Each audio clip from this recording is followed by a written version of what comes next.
are back! We are back!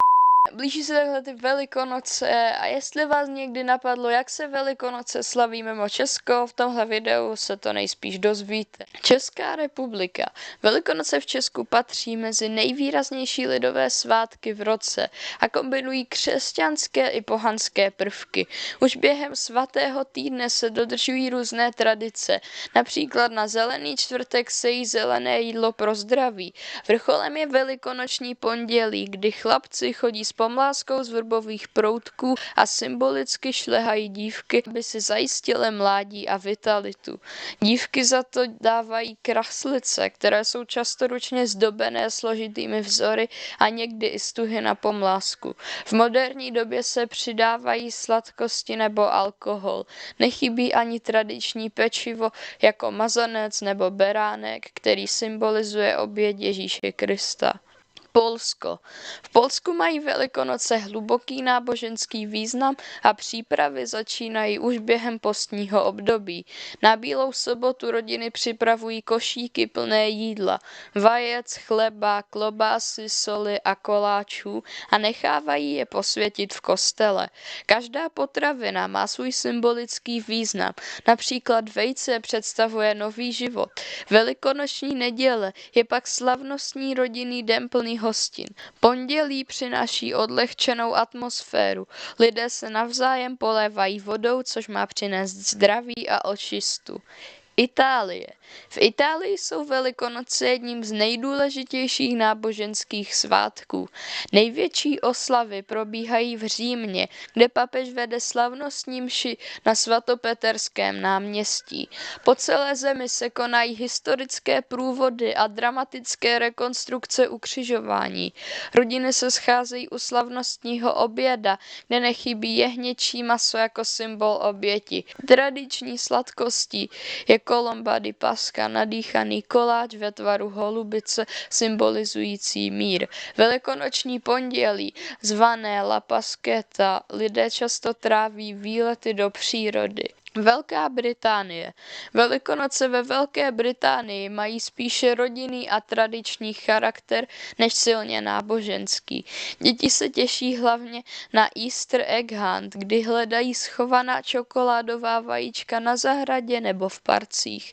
Typickým pokrmem jsou hot cross buns, sladké pečivo s rozinkami a křížem na vrchu. Velikonoční období je také spojené s příchodem jara, takže lidé tráví více času venku a užívají si volné dny. Spojené státy americké. V USA mají Velikonoce především komerční a rodinný charakter. Hlavní postavou je Easter Bunny, velikonoční zajíček, který údajně schovává dětem sladkosti a vajíčka. Jednou z nejznámějších tradic je Easter egg roll v Bílém domě, kde děti soutěží v kutálení vajíček. Rodiny pořádají pikniky, zdobí domy pastelovými barvami a děti dostávají košíky plné sladkostí. Švédsko. Ve Švédsku mají Velikonoce spíše hravý a folklorní charakter. Děti se převlékají za velikonoční čarodějnice, malují si obličeje a chodí od domu k domu, kde dostávají sladkosti. Domovy jsou zdobené barevným peřím, větvičkami a vajíčky. Tradice vychází ze starých pověr o čarodějnicích, které údajně během Velikonoc létaly na Sabat. Filipíny. Na Filipínách patří Velikonoce k nejintenzivnějším na světě. Někteří věřící se účastní extrémních projevů víry, včetně dobrovolného ukřižování nebo bičování.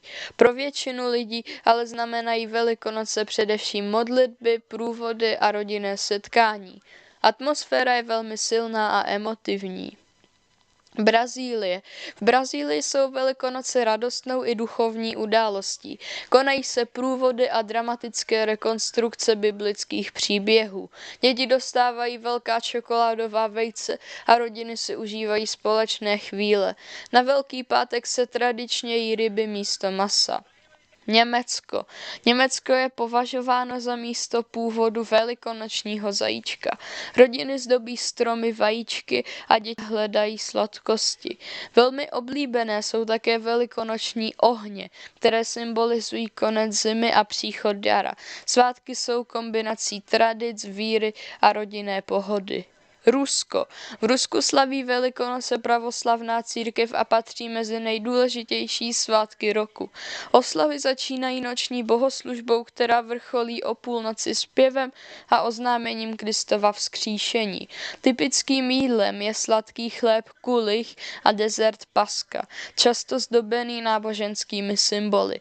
Vajíčka se barví a lidé si je navzájem ťukají. Kdo má silnější skořápku, má mít štěstí. Atmosféra je slavnostní, ale zároveň velmi duchovní. Ukrajina. Ukrajinské velikonoce jsou známé krásně zdobenými vajíčky pisanky, které se vytvářejí složitou voskovou technikou. Každý vzor má svůj význam, například zdraví, lásku nebo ochranu. Rodiny nosí do kostela košíky s jídlem, které se nechává posvětit. Po návratu domů následuje slavnostní hostina. Velikonoce zde symbolizují nový začátek a naději. Švýcarsko. Ve Švýcarsku se tradice liší podle regionu. Někde nosí vajíčka zajíček, jinde kukačka nebo dokonce liška. Rodiny se scházejí u slavnostních jídel a děti hledají sladkosti. Velikonoce mají klidnou rodinnou atmosféru a jsou spojené s příchodem jara. Rakousko. Rakouské velikonoce jsou velmi podobné těm českým. Trhy nabízejí ručně zdobená vajíčka a tradiční výrobky. Rodiny pečou velikonoční beránky a zdobí domovy. Děti hledají vajíčka schovaná na zahradách a svátky mají příjemnou rodinnou atmosféru. Kolumbie. V Kolumbii jsou Velikonoce především náboženské. Lidé se účastní mší a průvodů během celého svatého týdne. Zajímavostí je, že se jedí netradiční jídla, například pokrmy z ryb nebo dokonce zvířat jako leguán. Svátky jsou klidné a zaměřené na víru. Argentina. V Argentíně se Velikonoce slaví podobně jako v Evropě, ale s latinskoamerickým nádechem. Konají se náboženské obřady, ale také kulturní akce a festivaly. Rodiny tráví čas spolu a užívají si volné dny. Portugalsko. V Portugalsku chodí kněz po domech a žehná rodinám. Lidé ho vítají jídlem a dary. Konají se procesí a slavnosti. Velikonoce jsou zde kombinací víry, tradic a komunitního života. Kanada. Kanadské Velikonoce jsou podobné těm americkým. Děti hledají vajíčka a slaví s rodinou. V některých regionech se konají průvody a komunitní akce. Svátky mají spíše uvolněný charakter. Jižní Korea.